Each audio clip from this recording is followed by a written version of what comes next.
So this is Bobby Walsh, Connecticut Institute of Finance. This is the Connecticut Institute of Finance monthly economic review.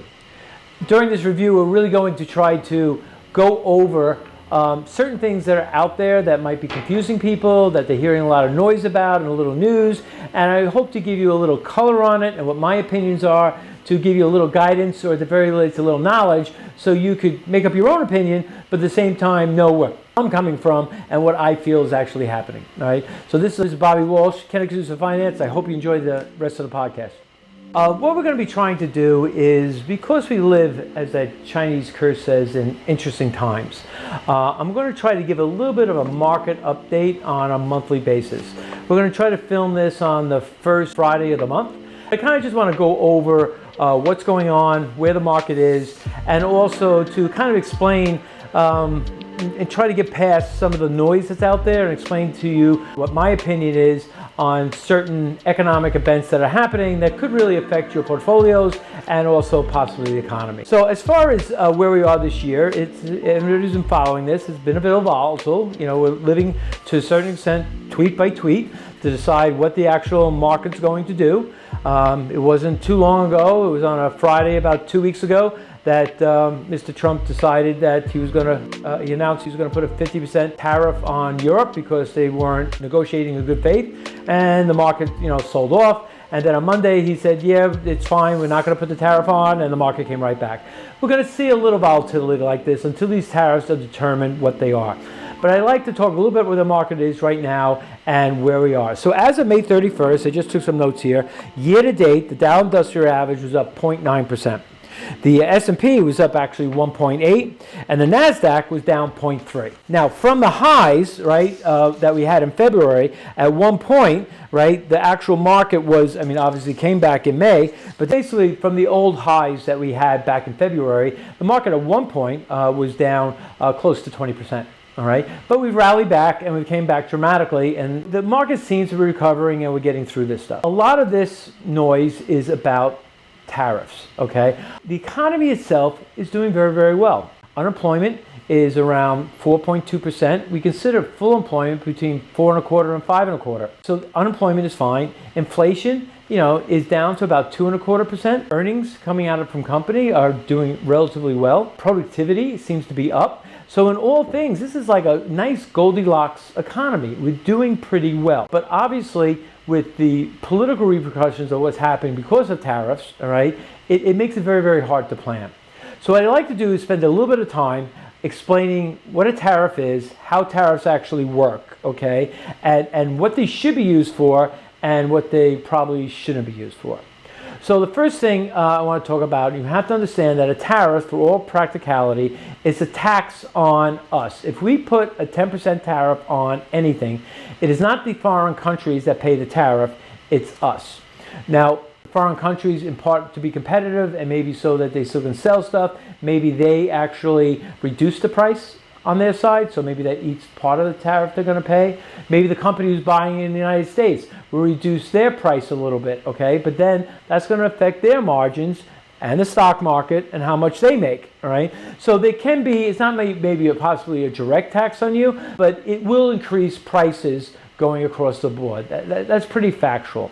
Now, what tariffs are supposed to be, in my opinion, be used for, is they're really supposed to be used to protect an industry in your country for one or two reasons. The first reason would be, I need to protect an industry because it is important, that industry, for my security. So example, during World War II or right before World War II, if we were, and we weren't obviously at that time, but if we were getting all our steel from Germany, Japan, and Italy, okay, and we couldn't really make steel in the United States or didn't have a steel industry, okay, that wouldn't have been very, very good for us, because they obviously wouldn't have sold us steel to build battleships and tanks to go invade them, right? So, it would have been a bad situation. So as a security thing, you would want to have steel here in the United States. And I'm making up these numbers, but let's say, for example, it costs us $100 a ton to manufacture steel, but other countries can do it for $80. Well, we would put a tariff on all countries, not just the ones we don't like, okay, but all countries for about $20, okay? So that way our companies could compete, all right? And they would use that money that they can compete now, hopefully, to invest in infrastructure and invest in their corporations and their companies so they actually could be competitive against other countries. And that makes a lot of sense. I could see doing that right now with chips, okay? We have a lot of chips made in Taiwan. A lot of them are not the most important chips that we have. A lot of them are ones that we kind of need, though, like the ones that make your windshield wipers go wish, wish, wish, wish. The chip does that. And it's in everything we use. And a lot of these chips are made, for example, in Taiwan. Well, if China invaded Taiwan and we couldn't get these, well, maybe we can't manufacture the car that you need next week, right? So it makes sense to possibly put a tariff on chips so we can be competitive to make those chips here in the United States. Makes sense. The second reason you would do it is for cultural reasons, all right? So, for example, in Japan, they have a tariff on rice, okay? The reason why, you look at a lot of Japanese art, there's always rice farmers in it. They're wearing those little hats that look like kind of umbrellas, and they have the pole, and it's very culturally important to them. But there are other countries outside of Japan that actually can produce rice at such a cheaper price that Japan's farmers couldn't compete. So they put a tariff on all rice coming into the country so their rice farmers can compete. Now, I don't see the United States ever doing something like that. We're not that country. Maybe if we had to put a tariff for cowboys or something. But I don't see us really doing that, right? But the first reason really makes a lot of sense. So when you put a tariff on, it's to protect a specific industry, and it has to be against everybody. Right now, the United States is putting a tariff on of 10% for everybody, anything that's coming into the United States, pretty much from every country. Now, that is a 4 to 5 times increase in the actual tariffs we have in place right now. Now, the reason why, well, there's a couple of reasons why we've been told this, and I'm not talking about the reciprocal tariffs at this point, just the 10% tariffs. The reason why we're doing this is hopefully to bring manufacturing back to the United States. And I understand that, okay? That is something that I can see why people would want that. But the reality of it is that's really not going to happen, okay? And there's a couple reasons for it. The first reason is if I am a manufacturer in the United States and I now have tariffs that I can't buy this from some other country, and I'm going to build a plant that's going to cost me $4.5 billion to build, 5 years to build a plant, I'm probably not going to be willing to make that type of investment because, well, Mr. Trump is not going to be president in 3 more years, right? And if we get somebody else in and they take the tariffs off, I could have this huge factory here that is no longer competitive without the tariffs. So why would I take that chance or that investment to actually do that? The second reason why it doesn't work is because the tariffs that we have, the actual tariffs that we're putting in place, not going to bring manufacturing back to the United States because this is a trend that manufacturing in the United States, in one sense, will be less of the population involved in manufacturing.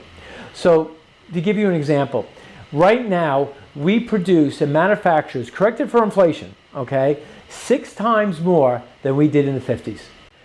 We are manufacturing more in the United States than we ever have in our entire history, okay? And this trend is continuing. Now, 2 areas that there's actually where you can see a perspectival difference is it used to be back in the 1950s about 27% of our GDP. Now it's only 11. But even though it's only 11%, we're doing 6 times more, okay? The other issue is that, yes, back in the 1950s, it was about 28% of our population that was involved in manufacturing. Now it's 11. So we're manufacturing more with less people, okay? And it's a larger part of our economy. But we're manufacturing a lot more. Now, what do we manufacture? Well, we tend to manufacture big stuff, okay? Most of you haven't bought a Boeing 747 lately. You know what I mean? But that's what we manufacture. We have Caterpillar, we have tractors, we have trucks. We still manufacture automobiles. These are the things that we manufacture, right? And it's important that we keep a manufacturing base, but we've been doing fine. Now, one of the things some politicians are complaining about is that we have a trade deficit. Trade deficits are not necessarily bad. All of you have trade deficits personally, right? You have a trade deficit with Walmart. You buy some stuff from Walmart and Walmart doesn't buy anything from you. That's how economy works. It's okay to have a trade deficit, all right? It's not going to bring manufacturing back. And this has happened before, right? And the way I like to point this out, if you go back to the 1850s, close to 45% of all the people in the United States were involved in agriculture. By 1910, it was close to only 40%. And by 1970s, it was 3% of the people in the United States were involved in agriculture, okay? And that's where we are today. But we produce 4 times more than we did before in the 1950s, and we do it with a lot less people. That is called progress, okay? That's what we want. Not only that, but food is cheaper, okay? If you go back to, even though, we had a whole issue about the price of eggs, okay, and I get it, they went up, okay? But in the 1950s, 22% of the average household budget was basically used on buying food. Now, roughly, it's 7%. So food, corrected for inflation, is relatively cheaper for the amount of money that everybody's bringing in. So all this has worked fine, okay? And it should continue working fine. So what does a 10% tariff actually do for you, right? Or do for the country?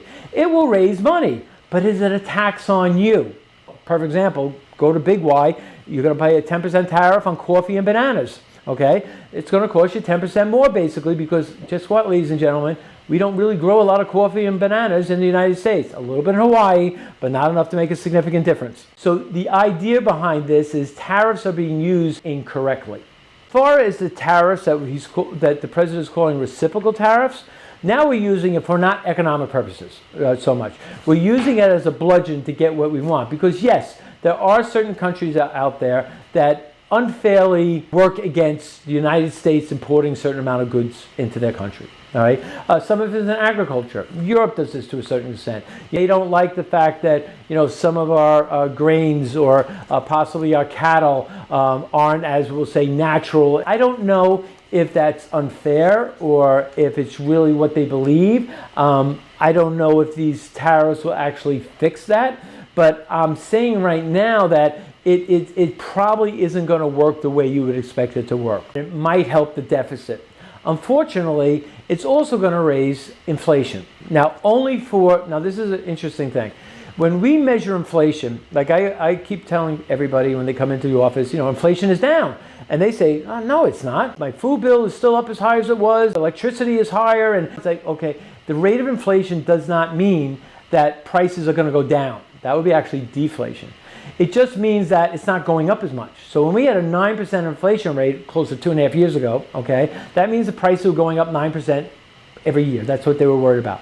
Now it's going up about 2.5%, 2.25%, right? That's rate. Yes, things will cost 2.25% more next year. That's a 2.25% inflation rate. That actually works. We really want inflation to be between 2 and 2.5 because you need that increase in prices to kind of make the economy work. The economy is worse off when there's no inflation. You just can't have too much. 9 is way too much.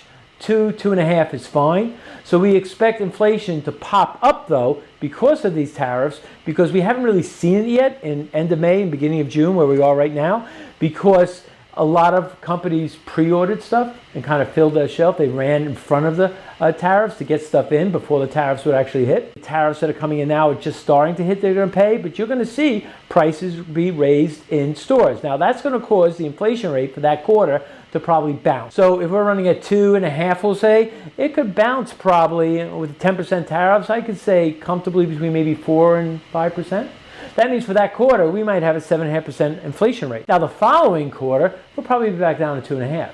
It's going to be a 1 quarter blip, all right? Now, hopefully the market will look through that, but could we get a reaction from it and the market sell off a little bit? Absolutely. I always tell clients is, I do not know what the market's going to do next quarter. 10 years from now, my opinion is probably going to be dramatically higher because it usually is, right? But day to day, we're going to have these ups and downs, and there's a lot of confusion out there of how to plan for this. If we get 140% tariff with China, that's really not a tariff. That's a trade embargo. And that will cost us and potentially could put us into a recession. Will a 10% tariff do that across the board? Absolutely not. Right? Are tariffs a good way to raise money to maybe pay down the deficit so they don't have to raise income taxes? Personally, I don't think so. but that's my opinion. Opinion is like noses. Everybody has one, all right? But in the same sense, I do believe it is a very unprogressive way to collect money. There are other ways we could do it, right, that would probably be better off for the general country at large. Increasing taxes on guys who make over $450,000, $500,000 a year. Maybe increasing estate tax. If you have over $6 million in assets, you have to pay a certain amount of estate taxes before you pass it on to your children. This is things that are going to affect certain people in the country, but not the average person in the country. But again, that's an opinion, okay, and people differ on that. I will say the tariffs right now at a 10% tariff are reasonable in the fact that it's not going to blow up the economy, but you will find things cost more money, all right? The United States, now as far as bringing stuff back to the United States again in manufacturing, you know, we can do that because we have stuff that we can automate. This is how we've now cut back, as I explained before, of having, 28% of the population involved in manufacturing, that we only have 11, and we make a lot more stuff than we used to with the same amount, with a lot less people. If you bring automation in to the country, that will do that. But nobody's getting a job doing that. That means we might create a new factory, right, that's totally automated, but that means that you're not getting these great jobs everybody's talking about. It's just a reality of the situation. As countries tend to evolve, they get more sophisticated, and agriculture and manufacturing gets to be more automated, all right? So we don't have guys sitting there putting nuts on bolts.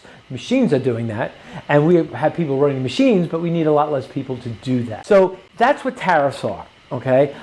We have to wait and see, all right? There's a lot of noise out there, but fundamentally, I truly believe, and Winston Churchill said this way before I ever did, that Americans will always, always, always, always, always do the right thing once they've tried everything else.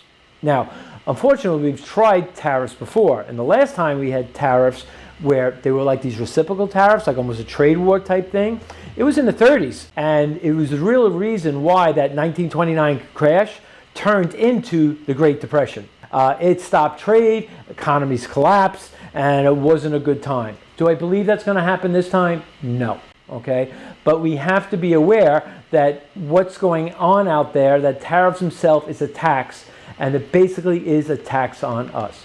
If you have any questions about this, please feel free to give me a call at the office at 203-371-4242. If you'd like to come in and talk about how things are working, if you'd like to come in and talk about how you think it would affect your portfolio, your 401k plan, I'd be happy to have that conversation with you. So this is Bobby Walsh, and we'll see you next month on where we are and actually where we're going. Thank you very much for listening. Have a good day, and keep on investing.